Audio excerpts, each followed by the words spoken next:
Assalamualaikum warahmatullahi wabarakatuh.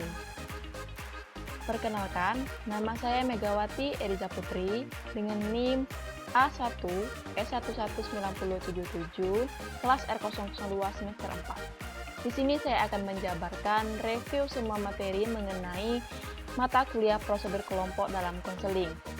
Video ini saya buat dalam rangka pemenuhan tugas UAS saya pada MK Prosedur Kelompok dalam Konseling. Dan mata kuliah ini diampu oleh dosen Dr. Handes Rasimin MPD dan Bapak Afan Yusra SPD MPD. Baiklah, langsung saja pada materi yang pertama, yaitu mengenai konsep dasar terjadinya suatu kelompok dan jenisnya. Yang pertama yaitu mengenai pengertian kelompok. Pengertian kelompok ialah merupakan sekumpulan individu yang memiliki tujuan bersama. Tujuan tersebut ada yang berjangka panjang dan juga ada yang berjangka pendek. Di dalam kelompok tertentu, untuk mencapai tujuan kelompok dibutuhkan pemimpin untuk membimbing anggotanya agar bisa bekerja sama untuk mencapai tujuan kelompok. Oleh sebab itu, seorang pemimpin kelompok harus bisa menggandeng anggotanya dan bisa membaur dengan anggota lainnya. Jika dilihat dari pengertian kelompok, seorang pemimpin dalam kelompok harus bisa menjalin pola komunikasi yang baik dengan anggotanya. Kemudian, syarat terbentuknya kelompok. Syarat-syarat terbentuknya kelompok yaitu yang pertama, adanya kesadaran sebagai bagian dari kelompok yang bersangkutan. Yang kedua, adanya hubungan timbal balik antara anggota. Kemudian, adanya faktor pengikat seperti kesamaan ideologi, kepentingan, dan kesamaan nasib.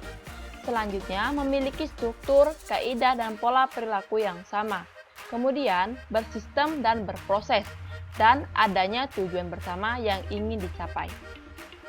Setelah syarat terbentuknya kelompok, ada beberapa jenis kelompok yang perlu diketahui, yaitu kelompok kemasyarakatan, kelompok sosial, kelompok asosiasi, kelompok primer, kelompok sekunder, kelompok formal, dan kelompok informal. Selanjutnya, materi yang selanjutnya yaitu konsep dasar bimbingan dan konseling kelompok. Dalam materi ini ada pembagian konsep dasar. Yang pertama, konsep dasar bimbingan kelompok dan konsep dasar konseling kelompok. Dalam mata kuliah prosedur kelompok dalam konseling ini, kebanyakan membahas tentang bimbingan kelompok dan juga konseling kelompok. Bimbingan dan kelompok ini merupakan layanan dari bimbingan dan konseling. Lanjut, yaitu yang pertama pengertian bimbingan kelompok. Menurut Prayitno, bimbingan kelompok itu ialah berarti memanfaatkan dinamika untuk mencapai tujuan-tujuan bimbingan dan konseling. Bimbingan kelompok lebih merupakan suatu upaya bimbingan kepada individu-individu melalui kelompok. Selanjutnya ini pengertian konseling kelompok. Menurut Prayitno, layanan konseling kelompok pada dasarnya adalah layanan konseling perorangan yang dilaksanakan di dalam suasana kelompok. Di sana ada konselor dan ada klien, yaitu para anggota kelompok yang jumlahnya minimal 2 orang. Di sana terjadi hubungan konseling dalam suasana yang diusahakan sama seperti dalam konseling perorangan, yaitu hangat, permisif, terbuka, dan penuh keakraban.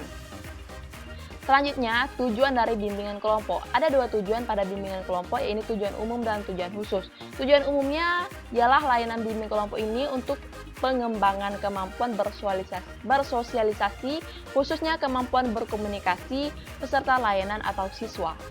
Tujuan khususnya ialah bimbingan kelompok ini lebih mendorong pengembangan perasaan, pikiran, persepsi, wawasan, dan sikap yang menunjang perwujudan tingkah laku yang lebih efektif, yaitu peningkatan kemampuan berkomunikasi baik verbal maupun non-verbalnya.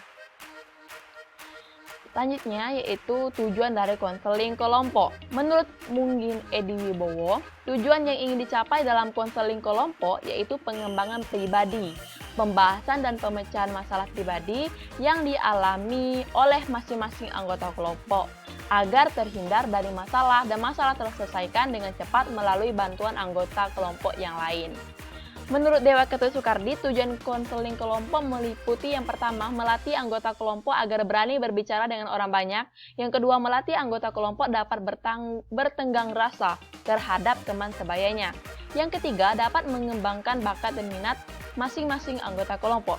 Yang keempat, mengentaskan permasalahan-permasalahan kelompok. Dan menurut Pak Priyitno, konseling kelompok ini memungkinkan siswa memperoleh kesempatan bagi pembahasan dan pengentasan masalah yang dialami melalui dinamika kelompok. Yang keempat, ini asas bimbingan dan konseling kelompok. Yang pertama, asas bimbingan kelompok, yaitu ada asas kesukarelaan, keterbukaan, kegiatan, kekinian, kenormatifan, dan kerahasiaan. Dan yang kedua, asas konseling kelompok terdapat asas kerahasiaan, kesukarelaan, keterbukaan, kegiatan, kenormatifan, kekinian. Intinya sama saja, hanya saja berdasarkan urutan asas ini mana yang lebih dipentingkan atau diutamakan. Nah, asas-asas ini dapat diketahui pengertiannya pada mata kuliah dasar konseling, bimbingan dan konseling. Yang kelima yaitu prosedur pelaksanaan bimbingan dan konseling kelompok. Prosedur pelaksanaan menurut Prayitno, bimbingan kelompok dan konseling kelompok itu diselenggarakan melalui 4 tahap kegiatan, yaitu yang pertama tahap pembentukan, di mana pada tahap ini membentuk sejumlah individu-individu menjadi satu kelompok.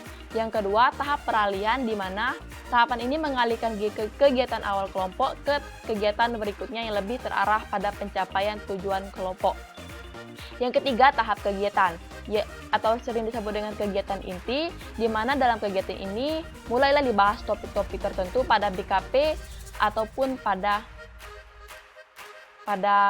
KKP atau konseling kelompok, di mana lebih mengentaskan masalah pribadi anggota kelompok. Yang keempat, tahap pengakhiran, yaitu tahap penutup dari kegiatan bimbingan dan konseling kelompok. Materi selanjutnya yaitu mengenai bimbingan kelompok. Nah, pada bimbingan kelompok telah dijelaskan pada materi sebelumnya. Pada slide ini saya akan menjelaskan apa-apa saja yang ada dan apa-apa saja yang perlu dilakukan dalam bimbingan kelompok. Yang pertama itu ada standar prosedur operasional bimbingan kelompok. Menurut Prayitno dan Amti, menjelaskan bahwa standar prosedur operasional bimbingan kelompok meliputi perencanaan, pelaksanaan, evaluasi, analisis hasil evaluasi, tindak lanjut, dan laporan. Nah, penjelasannya yaitu yang pertama, perencanaan kegiatan dilakukan adalah mengidentifikasi topik yang akan dibahas dalam bimbingan kelompok, membentuk kelompok, menyusun jadwal kegiatan, menetapkan prosedur pelayanan, menetapkan fasilitasnya, dan menyiapkan kelengkapan administrasinya. Kemudian pelaksanaan bimbingan kelompok yang dilakukan guru bimbingan dan konseling adalah mengkomunikasikan rencana layanan bimbingan kelompok dan mengorganisasikan kegiatan layanan bimbingan kelompok, menyelenggarakan layanan bimbingan kelompok meliputi tahap pembentukan, peralihan, kegiatan, dan perakhiran yang sebelumnya tadi saya bahas. Yang kemudian yaitu evaluasi bimbingan kelompok, di mana menetapkan materi evaluasi, menetapkan prosedur evaluasi, menyusun instrumen evaluasi, mengoptimalisasikan instrumen evaluasi, dan mengelola hasil aplikasi instrumen. Yang keempat, analisis hasil evaluasi, di mana di dalamnya menetapkan norma atau standar analisis, melakukan analisis, dan menafsirkan hasil analisis. Yang kelima itu tindak lanjut, menetapkan jenis dan arah tindak lanjut, mengkomunikasikan rencana tindak lanjut kepada pihak terkait, dan menjelaskan dan atau melaksanakan tindak lanjut. Yang keenam, yaitu laporan, di mana dalamnya seorang konselor akan menyusun laporan kegiatan bimbingan kelompoknya dan menyampaikan laporan itu kepada pihak terkait dan mendokumentasikan laporannya. Dan yang kedua itu rencana pelaksanaan layanan bimbingan kelompok atau sering disingkat dengan RPLBK. Nah, rencana pelaksanaan layanan bimbingan kelompok merupakan perangkat yang harus disusun oleh guru bimbingan dan konseling sebelum melaksanakan layanan bimbingan kelompok. Nah, setiap kegiatan layanan itu seorang konselor perlu melakukan atau menyusun RPL. Kemudian ada tahapan-tahapan bimbingan kelompok. Nah, seperti dalam tabel berikut ini adalah tahapan-tahapan yang ada di dalam bimbingan kelompok. Selanjutnya, teknik dalam bimbingan kelompok. Nah, dalam bimbingan kelompok ini ada beberapa teknik yang sering dipakai, yaitu diskusi kelompok, sosiodrama, psikodrama, dan home drum. Penjelasannya ada pada slide ini, bisa dibaca dan skip. Nah, itulah beberapa dari teknik-teknik atau teknik-teknik yang sering dipakai dalam bimbingan kelompok. Ada juga beberapa teknik yang lain, tetapi umumnya 4 teknik ini yang sering dipakai. Selanjutnya itu konseling kelompok. Konseling kelompok ini sama dengan bimbingan kelompok, hanya saja yang membedakannya terdapat pada standar prosedur operasionalnya itu umumnya sama saja. RPL-nya berbeda pada topik permasalahannya. Kalau RPL bimbingan kelompok itu ia memiliki topik umum yang harus dibahas. Pada konseling kelompok ini biasanya masalah yang dibahas itu disesuaikan dengan permasalahan individu anggota kelompok. Nah, selanjutnya itu teknik konseling kelompok. Pada konseling kelompok ada beberapa teknik yang umumnya dipakai, dan pada materi ini dapat saya baca dari e-learning Universitas Jambi bahwa di dalamnya teknik konseling kelompok ini berkaitan dengan pendekatan behavioristik atau tingkah laku. Sehingga oleh karenanya teknik yang dipakai dalam konseling kelompok ini adalah teknik yang ada dalam pendekatan behavioristik atau tingkah laku, yaitu yang pertama relaksasi, dan yang kedua kontrak perilaku, yang ketiga assertive training, dan yang keempat modeling. Nah, pengertiannya bisa dibaca. Selanjutnya, materi yang selanjutnya itu evaluasi dalam bimbingan kelompok dan konseling kelompok. Yang pertama, evaluasi layanan bimbingan kelompok dan konseling kelompok, yaitu pengertian. Pengertian evaluasi layanan bimbingan kelompok dan konseling kelompok adalah proses pengumpulan informasi secara terencana untuk menentukan derajat kualitas keberhasilan layanan bimbingan kelompok dan konseling kelompok tersebut. Selanjutnya itu prinsip evaluasi. Nah, menurut Peraturan Menteri Pendidikan Nasional Nomor 20 Tahun 2007 tentang standar penilaian, evaluasi didasarkan pada prinsip sebagai berikut, itu sahih, objektif, adil, terpadu, terbuka, menyeluruh dan berkesinambungan, sistematis, beracuan kriteria, dan akuntabel.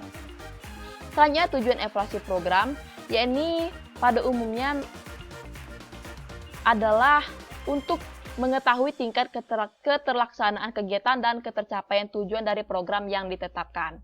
Kriteria evaluasi program BK yakni perlu dilaksanakan agar evaluasi itu dapat berhasil. Selanjutnya itu evaluasi ini terbagi atas dua, ini evaluasi proses dan evaluasi hasil. Perbedaannya itu pada kegiatan pelaksanaannya, di mana evaluasi proses ini penilaiannya dilakukan saat proses kegiatan lain itu dilakukan, sedangkan evaluasi hasil ini dilaksanakan ketika kegiatan lain itu berakhir. Kemudian tindak lanjut hasil evaluasi. Nah, tindak lanjut ini adalah kegiatan menjadi dua, yaitu tindak lanjut sebagai tahap akhir dari kegiatan evaluasi. Tujuannya yaitu untuk memperbaiki hal-hal yang masih lemah, kurang tepat, atau kurang relevan, atau mengembangkan program dengan menambah atau merubah beberapa hal yang dapat meningkatkan kualitas pelayanan dan efektivitas program.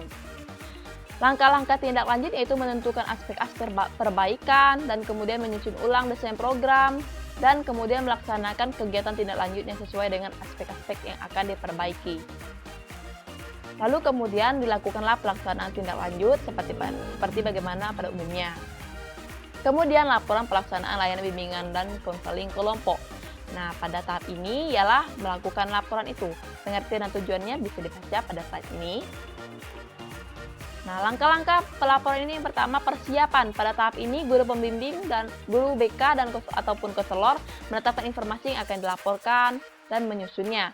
Kemudian pengumpulan dan penyajian data dan kemudian penulisan laporan. Nah, hanya itu dapat saya sampaikan.